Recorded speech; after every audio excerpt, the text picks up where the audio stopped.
কিন্তু আজকের পাঠে সবাইকে শুভেচ্ছা। আশা করি সবাই সুস্থ ভালো আছো। আমি মোহাম্মদ খালেদ হাসান, সহকারী শিক্ষক সামাজিক বিজ্ঞান।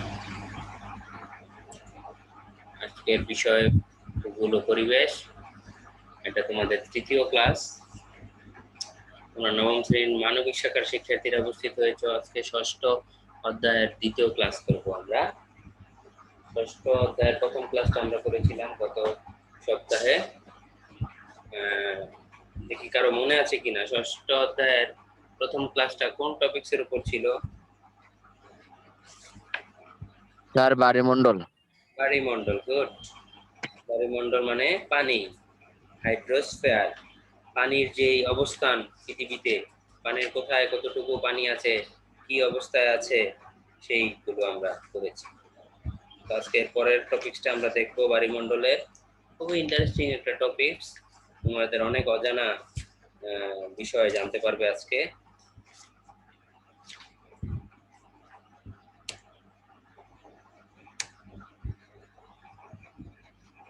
তোমরা একটা চিত্র দেখতে পাচ্ছ বায়ুমণ্ডলের। চিত্রটা দেখে কি মনে হয় আমরা আজকে কি বিষয় নিয়ে আলোচনা করব? সমুদ্রের তলদেশের ভূমিরূপ। আজকের চিত্রে দেখা যায় স্যার মহাসাগর, সাগর, উপসাগর। ওগুলো পড়েছি। তো আজকে পড়বো সমুদ্রের নিচে, মানে সমুদ্রের নিচে ভূমির রূপটা কেমন। স্যার সমুদ্র তলদেশে হ্যাঁ, ভূমির উপর সামুদ্রিক তলদেশের ভূমিরূপ বা সামুদ্রিক সম্পদ, এগুলো আমরা দেখব।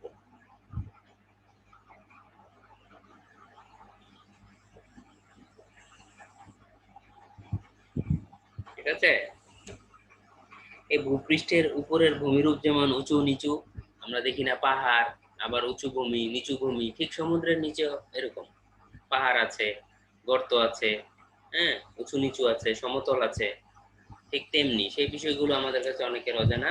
তো আজকে আমরা সমুদ্র তলদেশের ভূমিরূপ নিয়ে আলোচনা করব। এই যে সমুদ্র তলে আগ্নেয়গিরি আছে, শৈলশিরা আছে, উচ্চভূমি, গভীর খাত প্রভৃতি বিদ্যমান আছে। শব্দ তরঙ্গের সাহায্যে সমুদ্রের গভীরতা মাপা হয়। সমুদ্র কতটুকু গভীর সেটা শব্দ তরঙ্গের মাধ্যমে মাপা হয়।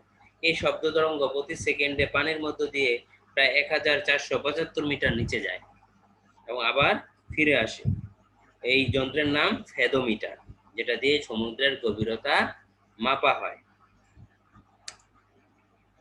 তো আমরা যে বিষয়গুলো আজকে জানতে পারবো, সমুদ্র তলদেশের ভূমিরূপের শ্রেণী বিভাগ করতে পারবো। কয় রকম ভূমির রূপ আছে সমুদ্রের তলে, আর আছে সমুদ্র তলদেশের ভূমিরূপ যেগুলো আছে সেগুলো ব্যাখ্যা করতে পারবো। তো খুবই মজা হবে আজকের ক্লাসটা। অনেক অজানা বিষয় আমরা জানতে পারবো, সেজন্য আজকে বলতেছি বারবার যে ইন্টারেস্টিং একটি ক্লাস। এই যে তোমরা দেখতে পাচ্ছ সমুদ্রের নিচের ভূমিরূপটা এরকম, মানে এই বিষয়গুলো থাকে, এরকম ঢালু থাকে, পাহাড় থাকে, আবার উঁচু নিচু থাকে, আবার এরকম খাতের মতো থাকে, খাত মানে মাঝখানে গভীর, দুই দিকে মাঝখানে গভীর এরকম থাকে। এগুলো এক একটা এক এক নাম, এরকম 5টা ভাগে ভাগ করা যায় সমুদ্রের তলদেশকে। এগুলো আমরা এক এক করে দেখবো। তোমরা সবাই মনোযোগ দিয়ে ক্লাসটা করো এবং বইটা সামনে রাখবা। পৃষ্ঠা 94 পৃষ্ঠা খুলে রাখো, তাহলে দেখতে পারবে। তোমরা মাত্র 5 জন উপস্থিত হয়েছো, যদিও গত প্রথম ক্লাসের চেয়ে অনেক বেশি। প্রথম ক্লাস ছিল একজন, রাকিব, আর বাকিরা ছিলে না কেউ। এখন 5 জন এসেছো, তারপরও তোমাদের 5 জনকে ধন্যবাদ। আর রাকিবকে ডাবল ধন্যবাদ, কারণ 2টা ক্লাসে করেছে। আজ উপস্থিত আছে অথই, ওমর হাওলাদার, রাকিব, সামিউল, তামিম। এই যে প্রথম ক্লাসটা আমরা দেখতে পাচ্ছি, এই দেখো প্রথম ভাগটা হচ্ছে মহীসোপান। সমুদ্রের তলদেশের শুরুতেই যে ঢাল অবস্থাটা, আমরা যখন সমুদ্রে নামি তখন দেখবা যে একটু ঢালু, বেশি ঢালু না, হালকা ঢালু, যেখানে নামা যায়, থাকা যায়, হেঁটে বেড়ানো যায়, সেই জায়গাটাকে বলে মহীসোপান। তোমরা দেখতে পাচ্ছ মহীসোপান। তারপরের অংশটাকে বলে আর একটু বেশি ঢালু, হ্যাঁ, খাড়া, মোটামুটি খাড়া হয়ে যায়, মহীঢাল। মহীসোপানের পর থেকে হলো মহীঢাল। মহীসোপানে একটা হালকা ঢালু, আর মহীঢালটা হচ্ছে খাড়াভাবে ঢালু। ঠিক আছে। দ্বিতীয় তৃতীয় ভাগ হচ্ছে গভীর সমুদ্রের বিশাল সমভূমি, সমতল জায়গা, সমান সমান জায়গা, এটা বিশাল, এটাই সবচেয়ে বেশি পরিমাণ থাকে সমুদ্রের নিচে। তারপরের অংশটাকে বলা যায় গভীর সমুদ্র খাত। এই যে মাঝখানে গর্তের মতো দেখছো, সমতল ভূমির মাঝখানে মাঝখানে দুইটা গর্ত দেখছো, এগুলো হচ্ছে সমুদ্র খাত। গর্ত গর্ত থাকে। অনেক সময় তোমরা দেখে থাকবে যে অনেক লঞ্চ, তারপরে জাহাজ ডুবে যায়, কিন্তু সেগুলো আর খুঁজে পাওয়া যায় না। সেগুলো এই মাঝে মাঝে এই গভীর খাতের মধ্যে ঢুকে যায়, যার ফলে এগুলো আর কোথাও কখনো খুঁজে পাওয়া যায় না, কারণ খাতের ভিতরে ঢুকে কাজ করা খুব কঠিন। সর্বশেষ হচ্ছে শৈলশিরা। এই যে পাহাড়ের মতো জায়গাগুলো দেখতে পাচ্ছ, পাহাড়, এগুলো হচ্ছে নিমজ্জিত শৈলশিরা। তাহলে এই যে পাঁচটা দেখলাম, মহীসোপান, তারপরে মহীঢাল, তারপরে দেখা যাচ্ছে এখানে গভীর সমুদ্রের বিশাল সমভূমি, তারপর আছে গভীর সমুদ্র খাত, এবং 5 নম্বর হচ্ছে নিমজ্জিত শৈলশিরা। ঠিক আছে। এই 5টা ভাগ নিয়ে আমরা মূলত আজকে আলোচনা করব, সমুদ্রের নিচের যে 5টা ভাগ। ঠিক আছে, সবাই প্রস্তুত? আচ্ছা, তাহলে এই জি 5টা স্যার। ভাগকে আমরা আরেকবার দেখি। সমুদ্র তলদেশের ভূমিরূপের শ্রেণী বিভাগগুলো তোমরা একটু দেখো, ইংরেজি নাম সহ। এক, মহীসোপান, আমরা যেটা দেখেছি সমুদ্রের তীর থেকে সামান্য নিচে, অল্প ঢালু, যেখানে তুমি নামতে পারবে, হেঁটে বেড়াতে পারবে, এরকম একটা জায়গা মহীসোপান। Continental self. তারপর হচ্ছে মহীঢাল, একটু খাড়া, সেটাকে বলে কন্টিনেন্টাল স্লোপ। তারপর আছে গভীর সমুদ্রের সমভূমি, ডিপ সি প্লেন। তারপর নিমজ্জিত শৈলশিরা, ওসিয়ানিক রাইজেস, মানে হচ্ছে পাহাড়ের মতো। আর গভীর সমুদ্র খাত, ওসিয়ানিক ট্রেঞ্চ। এই যে বিখ্যাত একটা সমুদ্র খাত আছে মারিয়ানা ট্রেঞ্চ, হ্যাঁ, মারিয়ানা ট্রেঞ্চ আছে। এগুলোতে একবার কেউ, কোনো জাহাজ বা কোনো জলযান ঢুকে গেলে আর বের করা যায় না। হ্যাঁ, খুব ডেঞ্জারাস এগুলো। এই 5টা ভূমির রূপ নিয়ে, সমুদ্রের নিচের ভূমির রূপ নিয়ে আমরা আলোচনা করব। প্রথমে আসো মহীসোপান। আমি কি বলেছি, মহীসোপান কি? পৃথিবীর মহাদেশ সমূহের চারদিকে স্থলভাগের কিছু অংশ অল্প ঢালু হয়ে সমুদ্রের পানির মধ্যে নেমে গেছে। অল্প ঢালু, এই যে দেখতে পাচ্ছ, অল্প ঢালু দেখতে পাচ্ছ, উপকূলীয় ঢাল, এই যে অল্প ঢালু, তোমরা সমুদ্রে গেলে এটা অনুভব করতে পারবে। এরূপ সমুদ্রের উপকূল রেখা থেকে তলদেশ ক্রমনিম্ন নিমজ্জিত অংশকে মহীসোপান বলে। তাহলে মহীসোপান কাকে বলে? হ্যাঁ, স্থলভাগের কিছু অংশ ঢালু হয়ে সমুদ্রের পানির মধ্যে নেমে গেছে, এরূপ নিমজ্জিত অংশকে মহীসোপান বলে। মহীসোপান সমুদ্রের পানির সর্বোচ্চ গভীরতা 150 মিটার। এটি 1 ডিগ্রি কোণে সমুদ্র তলদেশে নেমে যায়, 1 ডিগ্রি কোণে, তার মানে হালকা ভাবে নেমে যায়, বেশি একটা খাড়া না, 1 ডিগ্রি পরিমাণ কোণ তৈরি করে। মহীসোপানের গড় প্রশস্ততা 70 কিলোমিটার। হ্যাঁ, মানে কতটুকু পর্যন্ত যায়? 70 কিলোমিটার পর্যন্ত এটার ঢালু থাকতে পারে, এরকম। যেমন তোমরা কক্সবাজার গেলে দেখো যে তোমরা হেঁটে যাচ্ছ যাচ্ছ যাচ্ছই, খাড়া ঢাল আর দেখা যায় না, তার মানে মহীসোপানটা যেখানে এরকম দেখবে যে মহীসোপানটা অনেক বড় থাকে অনেক জায়গায়। হ্যাঁ, মহীসোপানের বিস্তৃতি সব জায়গায় একরকম না, কোথাও উপকূলভাগের বন্ধুরতার উপর এর বিস্তৃতি নির্ভর করে। যে উপকূল ভাগে, মানে সমুদ্রের উপরের যে ভাগটা, স্থলভাগ, সেখানের গঠনের উপর নির্ভর করে অনেক কিছু। যেমন ইউরোপের উত্তরে বিস্তীর্ণ সমভূমি থাকায় উত্তর মহাসাগরের মহীসোপান অনেক প্রশস্ত, প্রায় 1287 কিলোমিটার।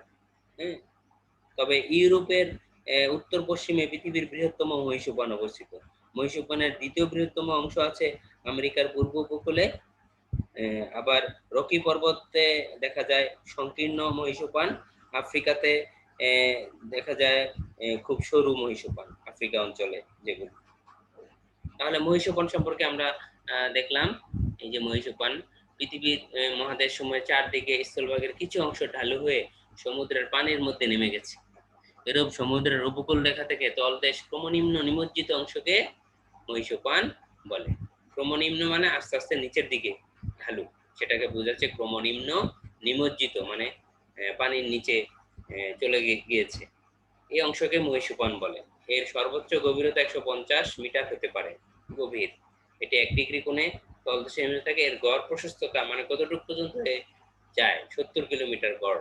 সর্বোচ্চ 1287 কিলোমিটার পর্যন্ত দেখা যায়। মহীসোপান সম্পর্কে আমরা দেখলাম, এই যে মহীসোপানের গড় প্রশস্ততা, এই যে কতটুকু পর্যন্ত, তাহলে এই যে তীর চিহ্নটা শেষ হয়েছে এই পর্যন্ত মহীসোপান। আবার নিচের দিকে নেমে গেছে, এটা কিন্তু মহীঢাল, এটা মহীসোপান। মহীসোপান যে পর্যন্ত তুমি যেতে পারবে, হ্যাঁ, সে পর্যন্ত, ঢালুর আগ পর্যন্ত।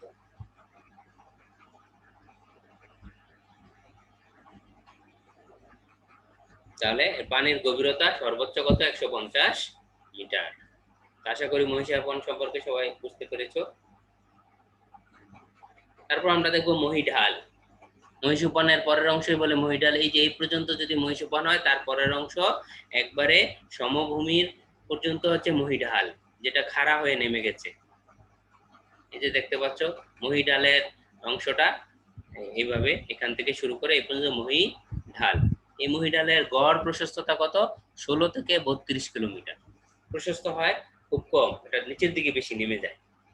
প্রশস্ত মানে সামনের দিকে কতটুকু, 16 কিলোমিটার হতে পারে বা 32 কিলোমিটার, খুব কম, 16 থেকে 32 কিলোমিটার। মহীসোপানের শেষ সীমানা থেকে ভূভাগ হঠাৎ খাড়াভাবে নেমে সমুদ্রের গভীর তলদেশের সঙ্গে মিশে যায়। এই ঢাল অংশকে মহীঢাল বলে। মহীঢালে সমুদ্রের পানির সর্বোচ্চ গভীরতা কত হতে পারে, 200 থেকে 3000 মিটার পর্যন্ত হতে পারে, মানে গভীর বেশি থাকে। ঢালের চেয়ে প্রশস্ততার চেয়ে গভীরতা বেশি থাকে। এটি গড়ে প্রায় 16 থেকে 32 কিলোমিটার থাকে প্রশস্ততা। অসংখ্য গিরিখাত অবস্থান করে, তা খুবই বন্ধুর প্রকৃতির। এর মধ্যেও গিরিখাত থাকতে পারে এবং এজন্য এটা উঁচু নিচু থাকে, অনেক সময় মসৃণ থাকে না ঢালটা। হ্যাঁ, বন্ধুর, বন্ধুর মানে কি, কোথাও উঁচু কোথাও নিচু। এবং পানির গভীরতা কত থাকে, 200 থেকে 3000 মিটার। তোমরা কোনো কিছু না বুঝলে আমাকে অবশ্যই প্রশ্ন করবে। তাহলে আমরা এটা কি দেখলাম, 2 নং ভূমিরূপ মহীঢাল।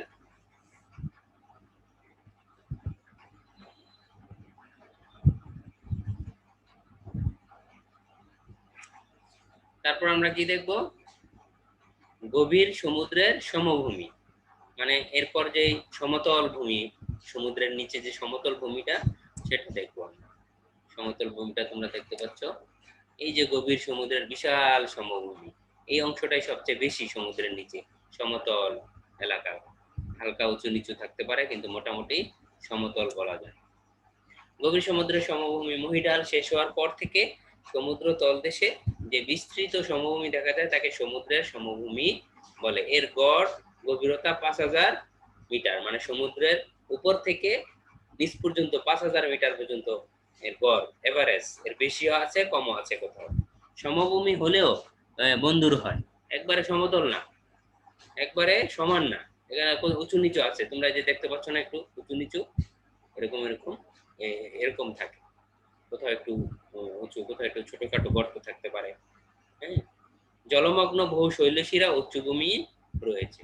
এই সমতল ভূমিতে কি থাকে, উচ্চ, এই যে শৈলশিরা, এই যে পাহাড়ের মতো, এবং উচ্চভূমি, আবার কিছুটা উঁচু এলাকার মতো ভূমি থাকতে পারে এখানে।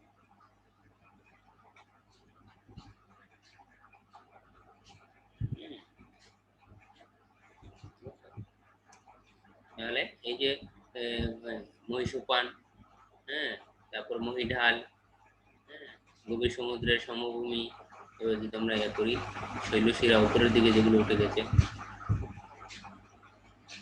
সমুদ্র খাত,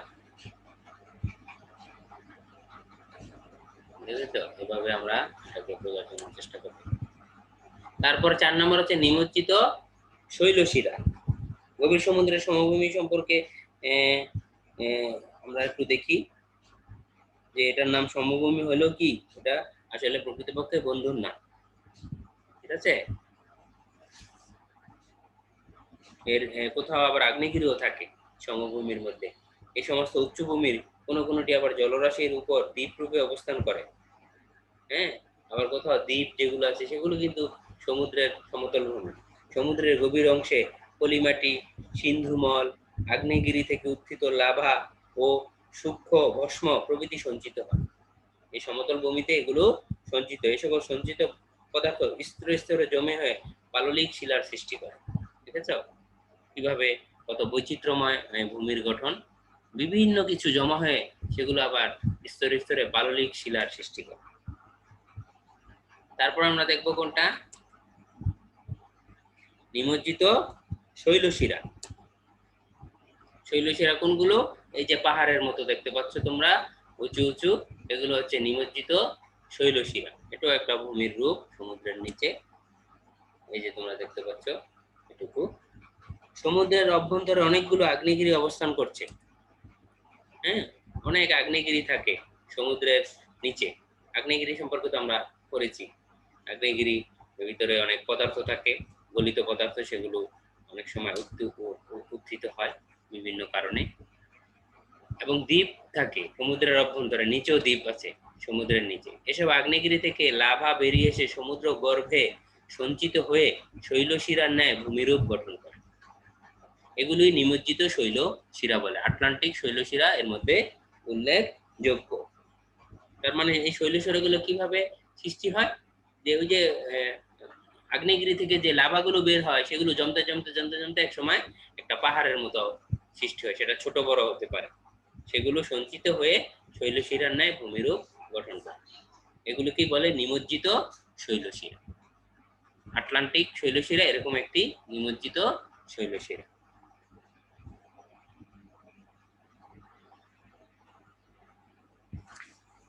ঠিক আছে, তারপর আমরা সর্বশেষ যেটা ভাগটা দেখবো আমরা, গভীর সমুদ্র খাত। এটা খুবই রিস্কি একটা ভূমির রূপ। ওই যে আমি আগেই বলেছি, এখানে কি হয়, এখানে বিভিন্ন জলযান ডুবে গিয়ে সেখানে যদি ঢুকে যায় তাহলে তাকে আর খুঁজে পাওয়া যায় না। অনেক সময় আমরা খবর দেখি যে এরকম একটি জাহাজ ডুবে গেছে কিন্তু তা কোথাও পাওয়া যাচ্ছে না। এরকম হয়তো ওই গিরি খাতে, সমুদ্র খাতে ঢুকে গেছে।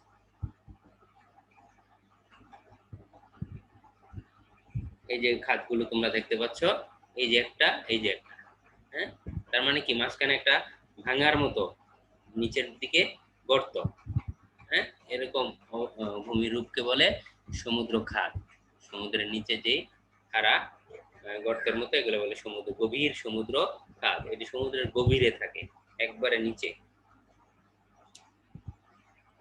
দেখতে পাচ্ছ তোমরা, গভীর সমুদ্রের সমভূমি অঞ্চলের মাঝে মাঝে গভীর খাত দেখা যায়। এ সকল খাতকে গভীর সমুদ্র খাত বলে।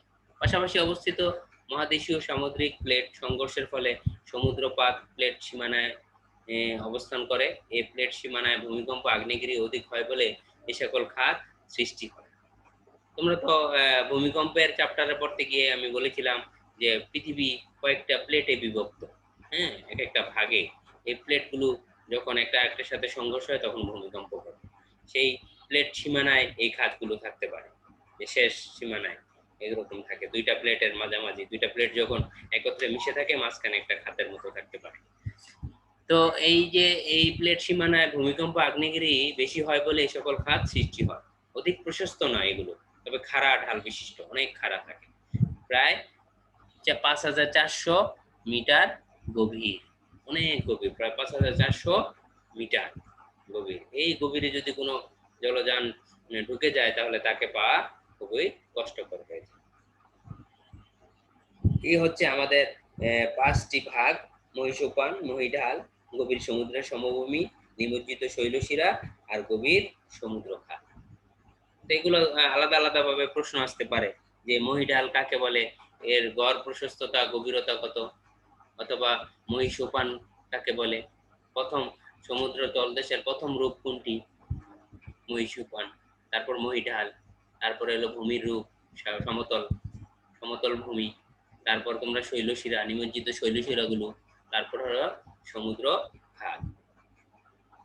তো আশা করি সবাই বুঝতে পেরেছো। তারপর কারো প্রশ্ন থাকলে করতে পারো। এই যে গভীর সমুদ্র খাতের ব্যাপারে আরেকটু আমরা ইনফরমেশন দিচ্ছি তোমাদের।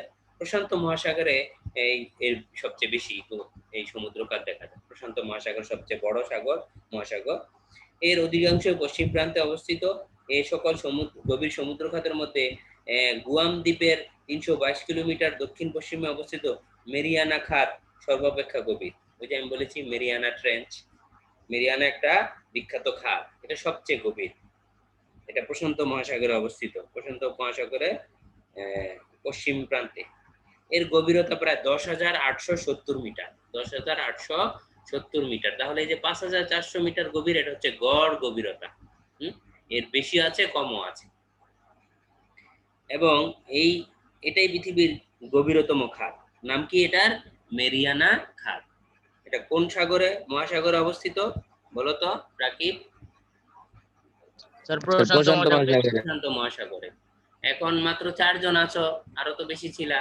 এখন আছো অথই, ওমর, রাকিব, তামিম, এই 4 জনকে আমি প্রেজেন্ট দিব, আর বাকিগুলো কিন্তু অ্যাবসেন্ট দিয়ে দিব যারা ছিলে প্রথম থেকে। তাহলে এই যে সবচেয়ে বড় মেরিয়ানা খাত হচ্ছে সবচেয়ে বড় একটা খাত সমুদ্রের। এছাড়া আটলান্টিক মহাসাগরেও পোর্টোরিকা খাত আছে, যেটা ৮,৫৩৮ মিটার গভীর। ভারত মহাসাগরে সুন্দা খাত, এগুলো উল্লেখযোগ্য। এগুলো উদাহরণ হিসেবে তোমরা দিয়ে দিতে পারবা। তো কারো কোনো প্রশ্ন থাকলে আমাকে করতে পারো। আবার আমরা দেখতে পাচ্ছি সমুদ্র তলদেশের ভূমিরূপ। আবার একটু তোমাদের রিমাইন্ডার দেই, এই হচ্ছে সমুদ্রের উপরের অংশ এটুকু। তারপরে এই যে পানি, সমুদ্রের পানি, এখান থেকে শুরু মহীসোপান, তারপর ঢাল, মহীঢাল, তারপর গভীর সমুদ্র ভূমি, এই যে সমুদ্র সমতল ভূমি, এটা সমতল ভূমি, উত্থিত মহীসোপান। তারপরে আছে মহাসাগরীয় খাত, এই যে খাত দেখছো, এই মেরিয়ানা খাতের উদাহরণ দিয়ে দেখাইছে। এটা কত নিচে, প্রায় ১০,৮৭০ মিটার নিচে। তারপরে এই যে নিমজ্জিত শৈলশিরা কিভাবে আসে, এই যে আগ্নেয়গিরি থেকে লাভা এদিকে পড়ে জমতে জমতে জমতে জমতে এরকম পাহাড়ের মতো সৃষ্টি হয়। ঠিক আছে, এখন আমরা একটু মূল্যায়নে যাব। তারপরেও কারো কোনো প্রশ্ন থাকলে আমাকে করবে। আশা করি এই বিষয়টা বুঝতে পারবে। এখান থেকে প্রশ্ন আসে, আর যেহেতু তোমাদের এই অধ্যায়টা প্রথম অধ্যায় তোমাদের বার্ষিকের জন্য, এখান থেকে অবশ্যই প্রশ্ন থাকবে। প্রথম প্রশ্ন হচ্ছে, সমুদ্র তলদেশের সমতল ভূমির গড় গভীরতা কত মিটার? এটা উত্তর কি হবে বলো?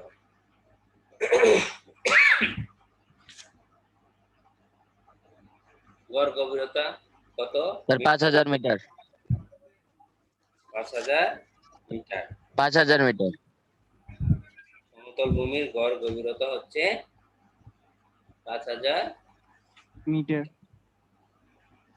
মানে বেশি হতে পারে আবার কমও হতে পারে। গড় মানে এভারেজ যেটা করে থাকে, বেশি কম মিলিয়ে যেটা করা হয়। ৫,০০০ মিটার। ধন্যবাদ। দ্বিতীয় প্রশ্ন, সমুদ্রের তলদেশের ভূমিরূপকে কয় ভাগে ভাগ করা যায়? স্যার ৫ ভাগে। ৫ ভাগে। স্যার ৫ ভাগে। প্রথম ভাগ কোনটি? স্যার মহীসোপান। মহীসোপান। তারপর স্যার মহীঢাল।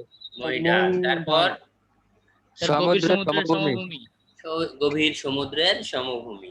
তারপর নিমজ্জিত শৈলশিরা। নিমজ্জিত শৈলশিরা। নিমজ্জিত শৈলশিরা কিভাবে সৃষ্টি হয় বলতে পারো?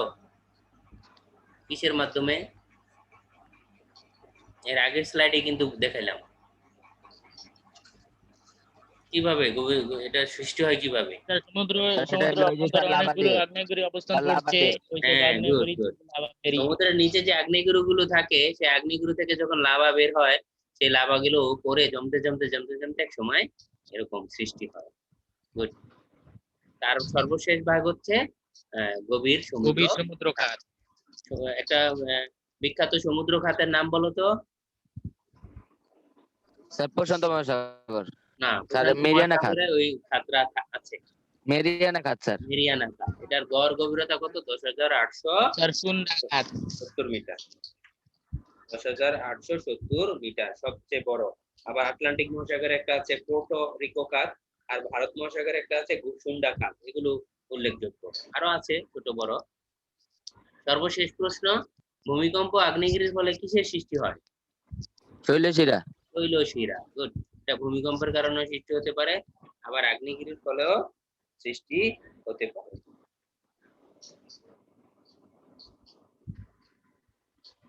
ভেরি গুড, তোমরা খুব মনোযোগ দিয়ে ক্লাস করো কয়েকজন। তাহলে আমি বাড়ির কাজটা দিয়ে দিব, সবাই বাড়ির কাজটা লিখে নাও। বাড়ির কাজ তোমরা জমা দাও না, জমা দিতে হবে। এটার উপর নাম্বার আছে, এই নাম্বারগুলো তোমাদের বার্ষিকের জন্য কাজে লাগবে। আমরা তো তোমাদের যদি সরাসরি পরীক্ষা নিতে না পারি তাহলে কিন্তু ওকে কনভার্ট করব। তোমরা বাসায় বসে যে পরীক্ষাটা দিবা সেটা হয়তো 50%, আর এই বাড়ির কাজ, তারপর হোমওয়ার্ক, হ্যাঁ, অ্যাটেন্ডেন্স, অ্যাসাইনমেন্ট, এগুলো মিলে কি করব, এগুলো মিলে তোমাদের বাকি 50 নাম্বার। কে কয়টা ক্লাস করেছো, কে কয়টা বাড়ির কাজ জমা দিয়েছো, এগুলোর উপর কিন্তু নাম্বার দিব। তখন কিন্তু তোমরা বিপদে পড়ে যাবে। সো বাড়ির কাজগুলো এখনই, যেগুলো পেন্ডিং আছে এখনো জমা দেওনি, সেগুলো লিখে লিখে জমা দিয়ে ফেলো, ঠিক আছে? একটা সৃজনশীল প্রশ্ন, হ্যাঁ, এটা উত্তর লিখে জমা দিবে যে আব্দুল্লাহ ও মিহাদ তার বাবার সাথে কক্সবাজার বেড়াতে গেল। সেখানে সমুদ্র সৈকতে নামতেই আব্দুল্লাহ তার বাবাকে জিজ্ঞেস করলো সৈকতের ঢালু এত কম কেন। তার বাবা বললেন সমুদ্র তলদেশের ভূভাগের গঠনের কারণে এমনটা হয়েছে। আর সাথে সাথে মিহাদ বলে উঠলো, আমি শুনেছি সমুদ্রে কিছু দূর গিয়ে খাড়া ঢাল থাকে, এর গভীরতা অনেক। তাহলে বলতো, এই আব্দুল্লাহ যে ভূমিরূপটার কথা বলছে সেটা কোন ভূমিরূপ? যে সৈকতের ঢালু এত কম কেন, একটু অল্প ঢালু পানির নিচে, এটা কোন ভূমিরূপ? স্যার মহিষোপান। মহিষুপান, গুড। আর মিহাদ যেটা বলছে একটু বেশি খাড়া, ওটাকে কি বলে? স্যার মহিডাল। মহিডাল, খুব ভালো। তাহলে গ নম্বরের উত্তর কি হবে? মহিষুপান সম্পর্কে লিখে দিবা। আর ঘ, এই মহিষুপান আর মহিডাল দুইটার তুলনা তুলনা করবা, তুলনা করে আলোচনা করবে। ঠিক আছে? তো 4টা প্রশ্নের উত্তর লিখে ছবি তুলে বাড়ির পিএইচডি তে জমা দিবে, ঠিক আছে? জি স্যার। না অথই লিখেছো না, তোমাদের কোনো অ্যাসাইনমেন্ট দেওয়া হয় নাই, তোমাদের আপাতত কোনো অ্যাসাইনমেন্টের কথা বলা হয় নাই। যারা ক্লাস করবে না তাদেরকে আমরা অ্যাসাইনমেন্ট দিব, তাদের বাধ্যতামূলক করে দিব। আর যারা ক্লাস করতেছো তাদের অ্যাসাইনমেন্ট হয়তো নাও দিতে পারে। তো তোমরা নিয়মিত ক্লাস করবে এবং বাড়ির কাজ জমা দিবে। তো সকলকে ধন্যবাদ জানিয়ে শেষ করছি। আল্লাহ হাফেজ। স্যার আসসালামু আলাইকুম। ওয়ালাইকুম আসসালাম। আসসালাম।